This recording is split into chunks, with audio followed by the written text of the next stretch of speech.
800-848-WABC.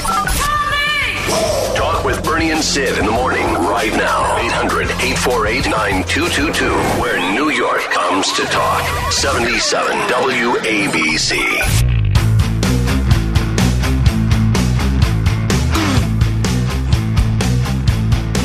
All right. Israelis are just badass. This is the way it is. Doesn't matter.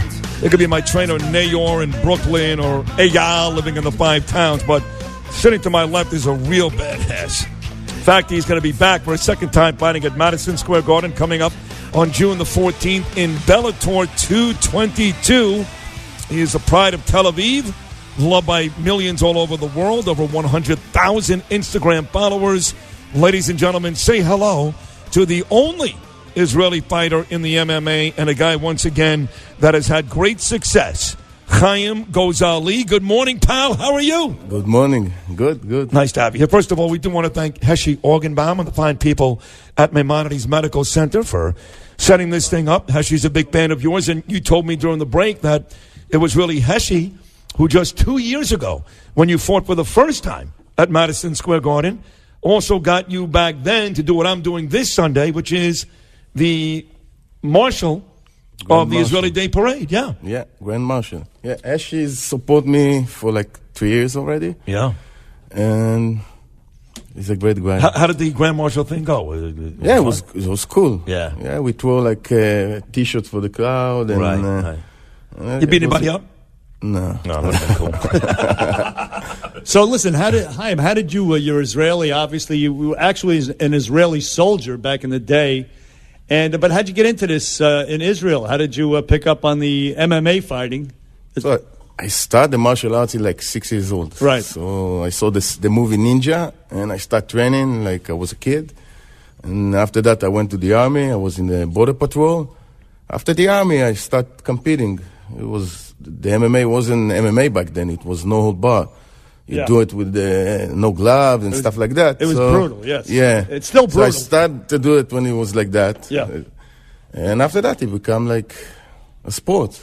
You're a 4th-degree black belt, too, right? I mean, I'm 4th-degree black belt on the hands of Gracie. It's around the corner over here. That's the most decorated you can be with that, right? You can't. It's 4th degree. It's said like you train more than like 20 years. Wow. Jeez. Just to get to the 4th degree, it's like... Right. So now, so like Bernie asked you, so you became familiar with the sport in Israel. You started fighting, and then I believe you actually set up like your own league, right? Like you started your own league there.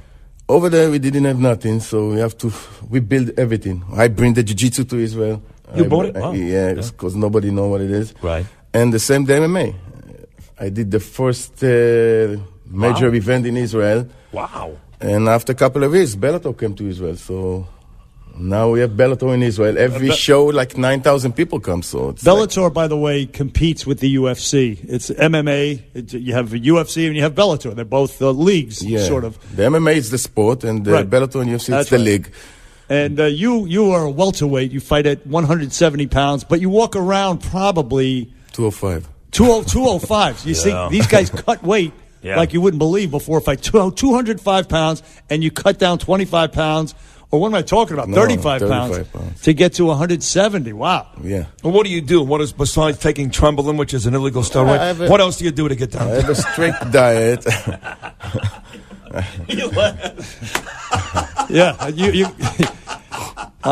Besides that, what else do you do? I have a strict diet with the professional people that help me. I'm eating like...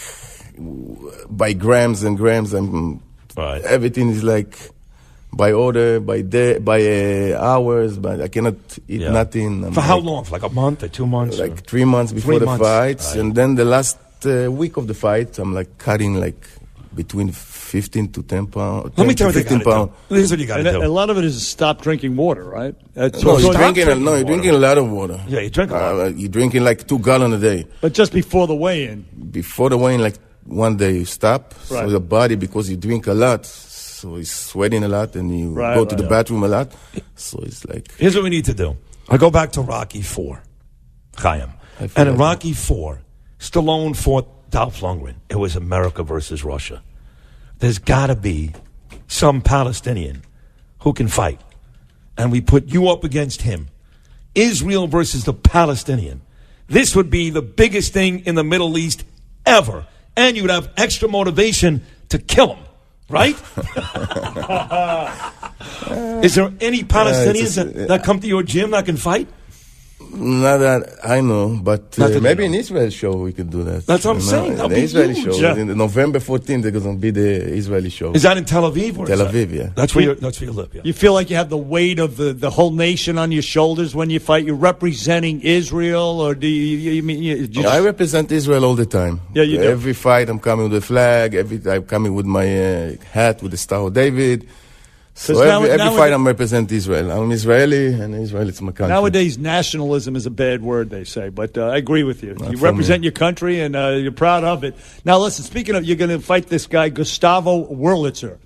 Do you trash talk, Conor McGregor style? Do you guys, Yeah, a little bit. He started to, because they call me the Israeli Batman, so he's post all the time like picture of Batman like he's the Joker and I'm the Batman and he's like beating me, so I start to do that also. That's good fun though. Yeah, but it's like funny. It's not like it's not like he's not saying anything anti-Semitic. No, it's not like cursing and stuff like Conor McGregor. Well, it's nice. It's not calling you a pussy or anything like that. Nah, I cannot. What is this this obsession you've had with Batman your whole life? When did that start? It started like when I was 16 years old. I was to live in New York. And then in '89 came the movie. I was like 15, I think, 16. So it was the movie, not the TV show? No, TV show I was like you didn't know. 66. Right. So I saw the movie and I start like that. And I have a big collection that I'm collect all my life. And one of the fight, they asked me, like, you asked me, what do you have with Batman? I have another tattoo of Batman. So when I came to the fight, so my goal was said, the Israeli Batman. And then it stuck. Oh, very cool. Haim Gozali, he's a welterweight in the MMA Bellator League. He's going to fight this guy, Gustavo Wurlitzer, at Madison Square Garden on June 14th. Now, you're a very tough guy, obviously, and at one point you were a bouncer in a bar in Israel, I believe Tel Aviv, and you got stabbed like 6 times or something, right? Yeah, they stabbed me in my face, in my hand. I did like 5 surgery in my hand. Wow. Oh, my God. To fix the hand. I don't feel the hand today, but is that right? It's I don't feel it. Really? Yeah. Maybe that's a good thing. This way you can hit somebody as hard as you want, and I don't feel it. He's gonna feel it. So what is your specialty? Striking or wrestling? Punching? I start with karate, but when I met the jiu-jitsu, so I dedicate all my life to the jiu-jitsu to learn the system, and I forgot a little bit about the standing, but now I'm coming back. What is coming back? Like 10 years, I'm like coming back to the standing. Does it? I mean, it's got to be so painful getting punched around. It's brutal. It's savage, almost what happens inside the octagon. But I love it. I'm saying I love it. Everybody loves it. But when you're in the octagon, I mean, it hurts. You're bleeding. I mean, what are you thinking? Are you thinking like, why the hell did I do this? Why didn't I become an accountant or anything like that? And then the 5 seconds you go to the ring, to the cage, they close the gate, and you're standing and and you hear the crowd and everything. You look at the opponent, you say, what am I doing over here now? And then it starts and everything. It's all, it's survival already. Right. It's you or him. So I remember there was a guy that actually used to have somebody beat him up like once a week. I'm being dead serious. He would pay the guy and he would just let the guy punch him in the face. Like 50 times. I swear to God. And he wouldn't even try to fight back. That's kinky. It is kind of kinky, but it prepared the guy to take a beating. And he said after that, it didn't really bother him. Like he would be defenseless, let this guy just punch him in the face over and over again. So when he got punched in the ring, it really didn't bother him. What do you think about that? That's crazy though, right? We spar every week. We get punched in the gym. So right. I don't need to pay somebody to punch me. I mean, it looks like you're crazy. No, if it happens in training, that's one thing. But you don't stand there and let somebody punch you in the face. So, but you lift weights and stuff like that, or no? No weight at all.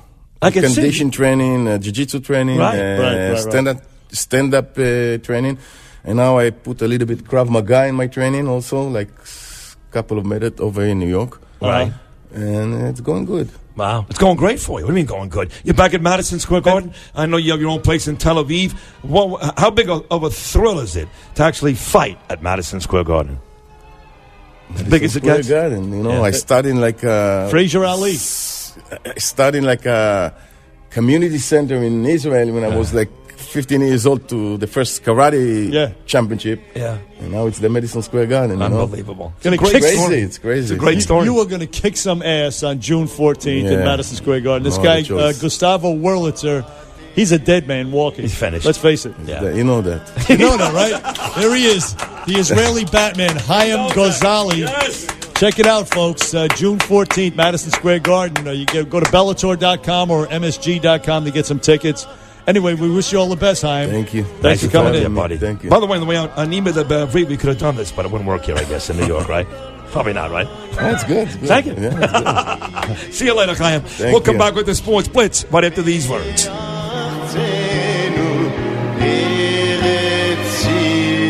Bernie and Sid in the morning, 77 WABC.